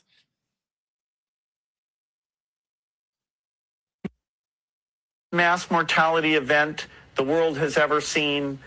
Water shortages could be the biggest mass mortality event the world has ever seen. I am talking billions of people dying. The only way we ensure people remain safe is by being invested in the United States water reserve. Pay attention. This is precisely what Bill Gates is warning the world about. It's sitting on Coinbase right now under the ticker USWR, the United States Water Reserve. Almost zero people comprehend the nightmare that is about to unfold, but you will. Bill Gates, the same guy that called every global pandemic years before it happened, and all right, so a viral video making dramatic claims about a coming global water crisis has sparked widespread attention online, warning that water shortages could become one of the biggest challenges humanity has ever faced. The video connects legitimate concerns about water scarcity, climate change, and the growing resource demands of artificial intelligence data centers, which require significant amounts of water for cooling, with claims that governments are preparing for extreme rationing and that a cryptocurrency called the United States Water Reserve, another rug pull potentially, could become tied to future water security. It also highlights Bill Gates, who has reportedly warned about major global risks such as the pandemics, global like climate change, and resource shortages years before they become mainstream concerns. While some of his past warnings have appeared to align with later events, his involvement has also made him a frequent target of speculation and conspiracy theories online. The video claims that Gates, governments, and international organizations are secretly preparing for blockchain-based solutions for a future water crisis and suggests that USWR could become a major investment opportunity. However, these specific claims, including alleged government endorsements, secret plans, and guaranteed financial gains, have not been independently verified. The reality is that water scarcity is a genuine global issue, with scientists warning that population growth, climate change, pollution, and industrial demand are putting increasingly pressure on freshwater supplies. At the same time, online financial videos often combine real-world concerns with speculation and urgency to encourage investment, making it important to separate verified facts from unconfirmed claims. And I also want to point out that it's one of my biggest concerns is something that has been going on for forever, and that is the problem of urbanization and overpopulation in the cities.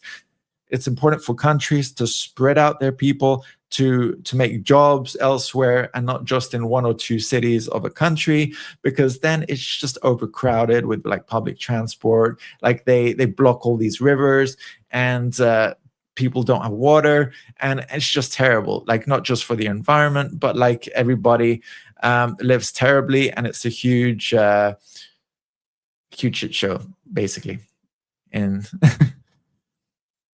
in other news. So let's keep going. We're on a roll. I hope you've been enjoying the stream so far. We're heading to the final section now. I'm just going to react to a few videos. So over here from DW, all right, I'll tell you what this is about. And it's completely different news from before that I've been talking to you so far.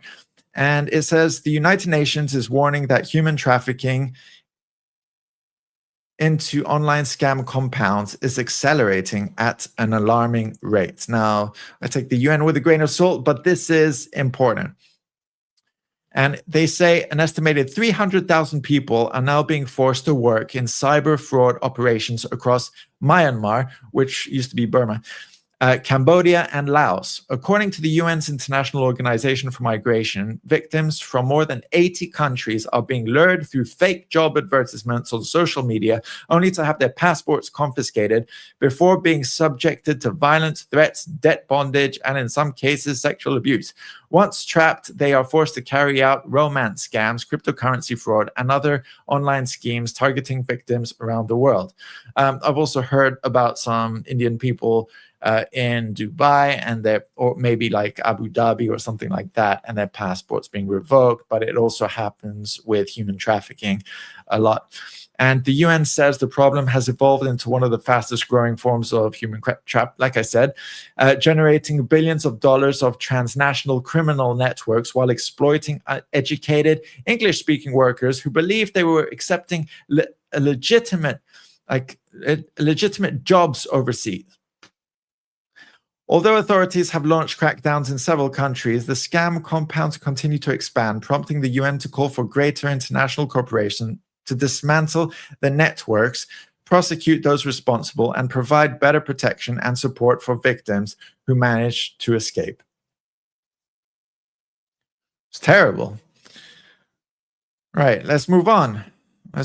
So we were talking about data centers before and stuff, and we all know that major companies have had like breaches, like LinkedIn, Google, like when you're leaking, even governments in a lot of cases, like leaking people's data of birth. These are like personal information, even like public utilities and stuff. Like, what are you doing with people's data?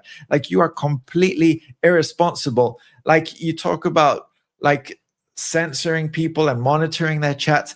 What about maybe investigating companies and just how are they let off? Or maybe Google is like let off with a slap on the hand or something like that, or Google has to pay a fine to the government. What about the people who this affects? Like we're all presented by these GDPR pop-ups from the EU and all this legislation and all this stuff which makes our life difficult, all this 2FA and all this stuff on our phones, going back and forth with a million passwords that need to have all these symbols and uppercase letters and numbers and all this stuff. But what about companies? Let's just have a look. I mean, even celebrities are affected. Does information of celebrities need to leak before we actually do something? And over here from Uniladtech again. So this is an interesting website, actually. I found it has released some good stuff recently. So another story that stood out this week comes from Hollywood, not because of a new blockbuster. Instead, it was a massive cybersecurity scare. Now, this is Angelina Jolie. We've all heard about her daughter and Brad Pitt's name or something like that. I mean, who cares? Who cares? But let's move on. So a database linked to the Tribeca Film Festival was accidentally left exposed online. Oh no, reportedly containing more than 660,000 records connected to actors, directors, producers, and other film industry professionals. I mean, these people are filthy rich anyway, but it doesn't excuse a data breach.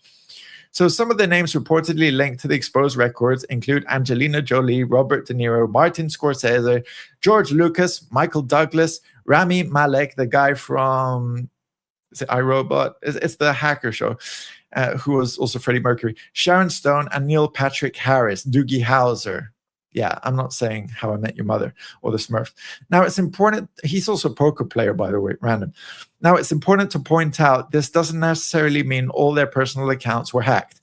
Many of the records related to professional contact information for celebrities and the people who work with them, such as agents, managers, publicists, but it still demonstrates just how much sensitive information can end up exposed through a single mistake.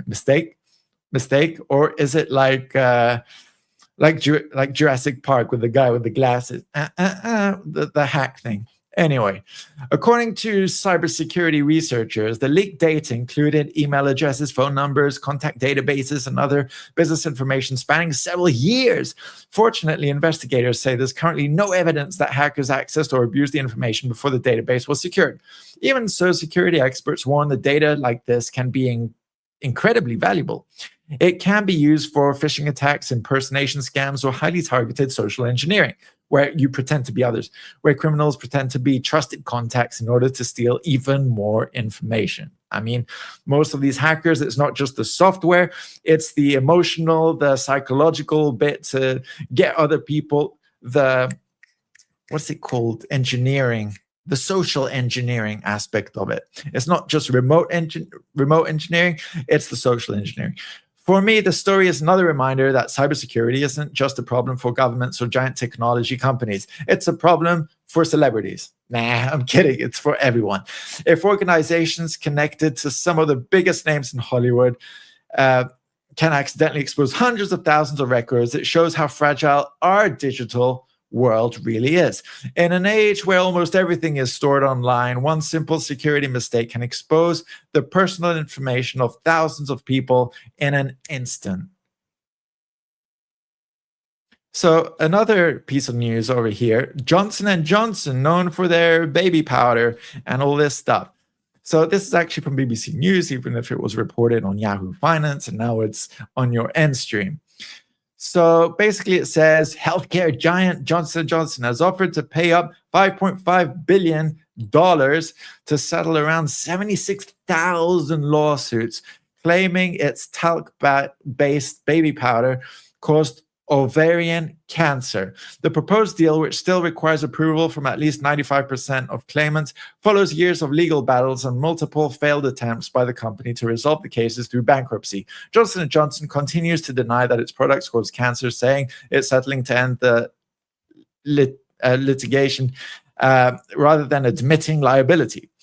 If finalized, the agreement would resolve nearly all remaining ovarian cancer claims and mark the end of one of the largest product liability cases in U.S. history. I mean, they sell this all over the place. While plaintiffs see the settlement as a major legal victory, I mean, they've probably changed the thing. the ingredients. But anyway, the company hopes it will finally put years of controversy behind it and allow it to move forward. I mean, who's going to get the money for all this? Like, is it the victims? I don't think so. The damage is already done. What liability? Like, will getting some money make you feel good to have ovarian cancer? I don't think so. Another interesting video that I saw was this one over here that talks about none other than the dark web and marketplaces. I mean, it was pretty shocking. I don't know how much of this I can talk to you guys about, but it was on a channel on YouTube called Farrell with 2 L's, MC like McDonald's, Maguire, Guire. And this is a video, horrors found in dark web marketplaces. And to be honest, I wouldn't go on the dark web because I don't know who's on there or who's looking. I mean, it's another part of the deep web, which is an underlying part of the internet. But it's like a weird place. And basically this video over here, let me just play it, but without sound for a second so I can just tell you guys about it. So the video explores the hidden world of the darknet marketplace and looks at what actually goes on behind the layers of anonymity that most people never see. Rather than relying on Hollywood myths, it focuses on the reality that these marketplaces have become major hubs of organized cybercrime, operating much like legitimate online shopping sites. Remember the Silk Road? But selling illegal goods and services instead. Okay. According to the video, these marketplaces commonly feature illegal drugs, credit card information, hacked online accounts, leaked databases containing personal information. I mean, maybe the big companies shouldn't like have their stuff leaked, or counterfeit documents, malware, ransomware, and other cyber crime tools. Now, me just talking about this is not advertising it or condoning it. I don't go to these places, guys. Don't go there. But this is why I'm here. I'm here to tell you what this video is saying. So it also has like some dodgy stuff like hitmen and organ trading and fentanyl, like drugs that can kill people like in an instant.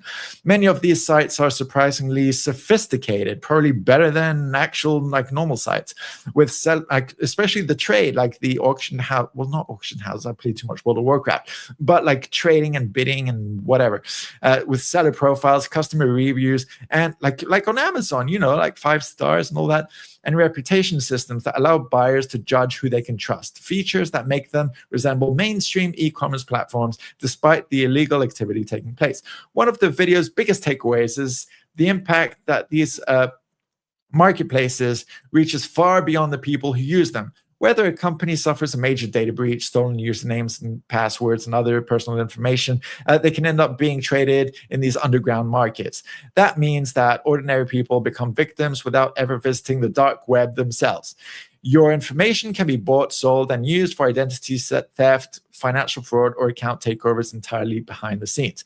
Ultimately, the video serves as a reminder that cybercrime has become a global underground economy as more of our lives, personal lives, move online. Our data has become one of the most valuable commodities in the digital world. The dark web may remain hidden from most internet users, but the crimes committed there can have a very real, serious consequences for businesses, governments, and ordinary people, like most of all.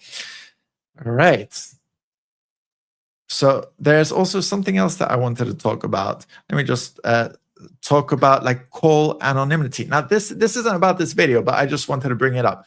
And one of the oldest mobile phone tricks is still one of the most useful. By dialing #31# before a phone number, many GSM mobile networks will temporarily hide your caller ID, allowing you to make a private call without revealing your number.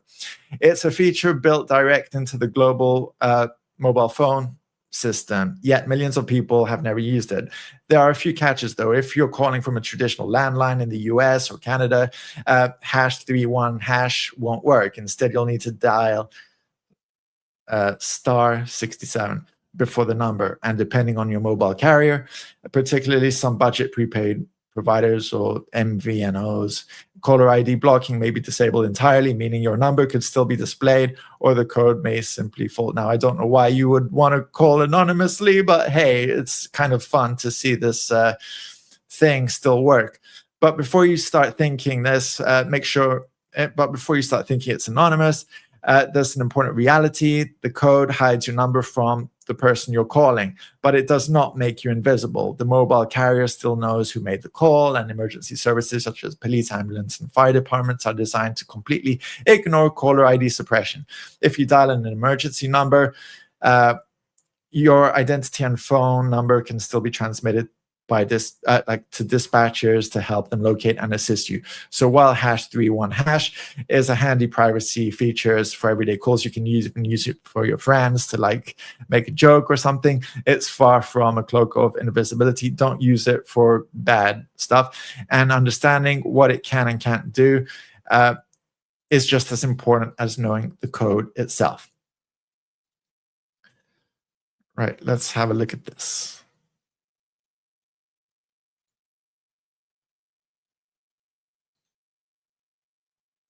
Man, I hope this can play. This was a good video. Let's see.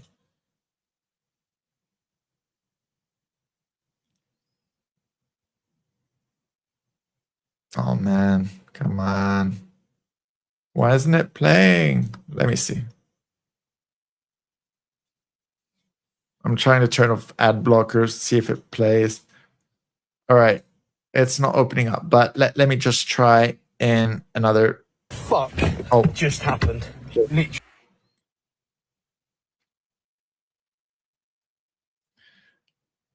Okay, well, why isn't that video playing? It's an important video that I wanted to play at the end of this stream.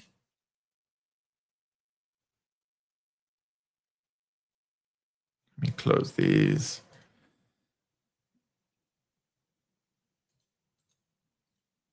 All right, just bear with me just for a second. Technical difficulties on the NTV channel. It's kind of embarrassing. Okay, let me share it in a different way. So let's see.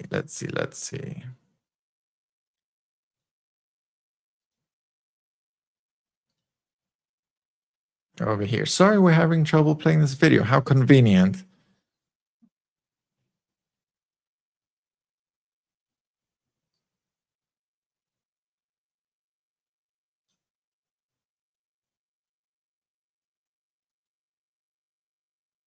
I wonder if this is on YouTube. Let's search. Let's have a look. Oh, let's try TikTok even. Okay, cool. So I got it working on TikTok. Hey, if it doesn't work one way, we always try another. Let's see. Okay, hope you guys can see it and hear it. What the fuck just happened? So the guys in the white truck, they're in all the full tactical fucking gear. The guys in the black fucking truck, civilian clothes, but have all of the fucking guns. This is the entrance to Area 51. I thought it would be a fucking tourist attraction. They pulled up beside me and my phone went dead. My battery is 3/4 full. My phone went dead. By the time he was at the side of me, he's already telling me, don't bother trying to get out your phone. Don't try and film anything. Your phone will not work. We need to ask you some questions, Aaron. Aaron? Then he said my fucking full name. My full fucking name, including my middle names. How the fuck did they know who I was? The only thing that could have possibly have happened is they've got all of my information from watching me at the gate of Area 51. But that's insane. That's fucking insane. He knew everything about me. He knew my full fucking name. I have three fucking middle names. He knew them. Fuck me. So I don't know whether you can see, but I've got a fucking car closing in on me. See that? He is. All right, so I'm just going to cut this short and I'm going to tell you guys about it. So let me make myself a little bit bigger over here.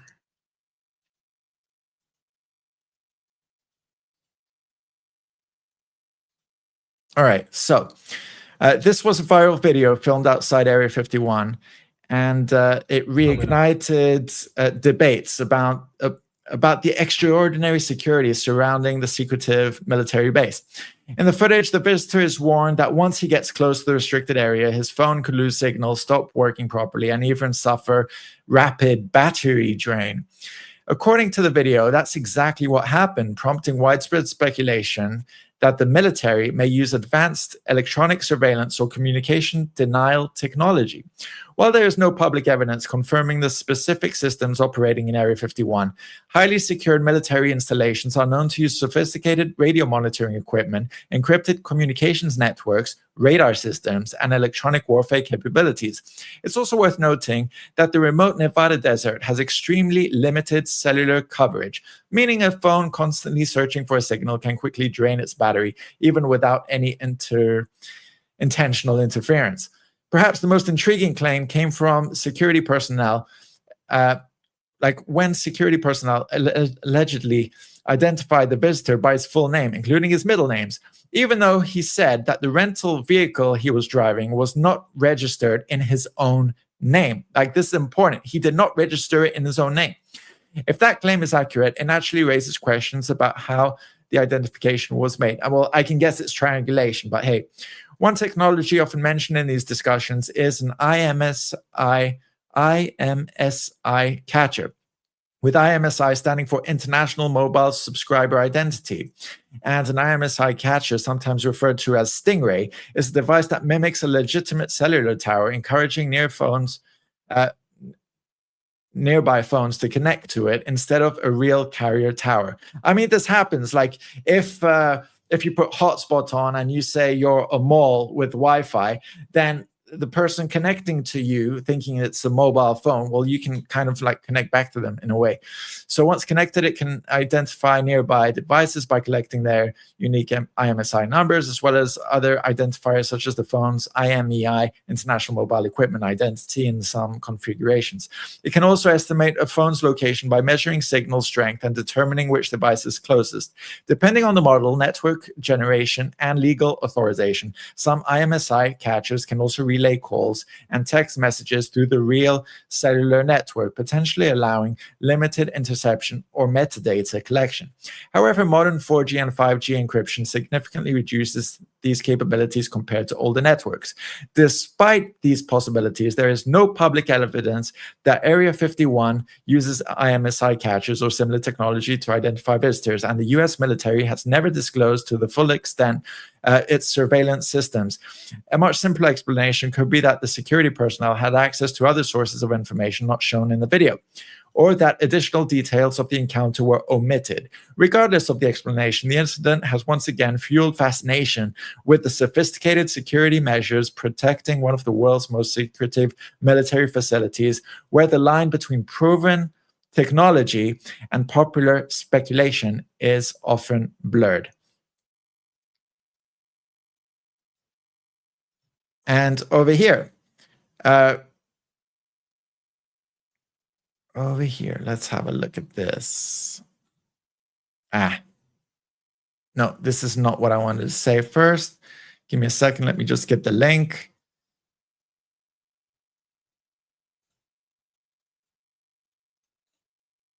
Okay, so I'm just gonna show two links, and this one being the first one over here. So there's this video. This is from Fox News and stuff, but it says basically, well, it's like a video of this guy's pretty famous, okay, and he's been like for different plots, and he also talked recently about the Smithsonian, some scandal that it was like over like sexualized or something like that for some exhibits. There was this big scandal, but this guy like once disclosure, like regarding like UFOs, supposed UFOs, alleged UFOs.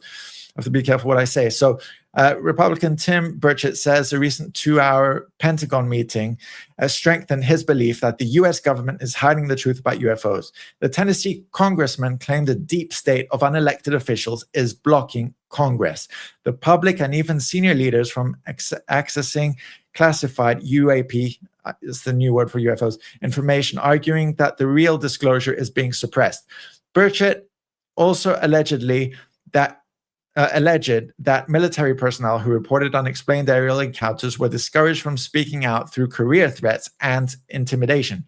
While he offered no new evidence to support claims of a cover-up or extraterrestrial technology, his remarks come amid the continued release of declassified UAP records by the US government. And over here, I just want to say, this is an article from the 22nd of July, which was 7 days ago, like a week ago. The Trump administration has taken another step in its push for greater transparency surrounding UAPs. And according to the report, Trump has directed federal agencies to waive certain non-disclosure agreements that previously prevented former government employees and contractors from speaking about what they may have witnessed or worked on. The move is intended to encourage more testimony and potentially uncover information that has remained hidden for decades. It follows earlier releases of declassified UAP documents and forms part of a broader effort to examine what the US government knows about unexplained aerial sightings. While there's no official confirmation of extraterrestrial life, supporters of the initiative argue that greater transparency is long overdue and could finally shed light on one of the world's biggest mysteries. And on that note, if you like this stream, be sure to leave a like, share, subscribe, leave a comment, hit that notification bell. This stream was simultaneously on YouTube, on Rumble, and on Kick. Like here at NTV, we have a lot of videos coming out, be it long form, be it special reports, be it shorts. We talk about things all around the world, not just like news, but also about culture. A lot was said about technology as well. We keep talking about AI. These are recurring things, stuff about Iran, the Ukrainian conflict, like the stuff in the US, what's going on with the EU, all these like proposed laws, but also like advancements. What I would like is also to talk about the rest of the world as well, like about Africa, like I keep mentioning about Congo, what's going on with these diseases and stuff. But I also want to talk about heroes and how they, some people in the world and like underreported stories that need acknowledgement. So yeah, be sure to follow us. Thanks for watching. I want to thank the whole team that works on NTV, because I also have a lot of like friends who are kind of like colleagues, but they're friends who work on all these reports and who are currently editing videos behind the scenes.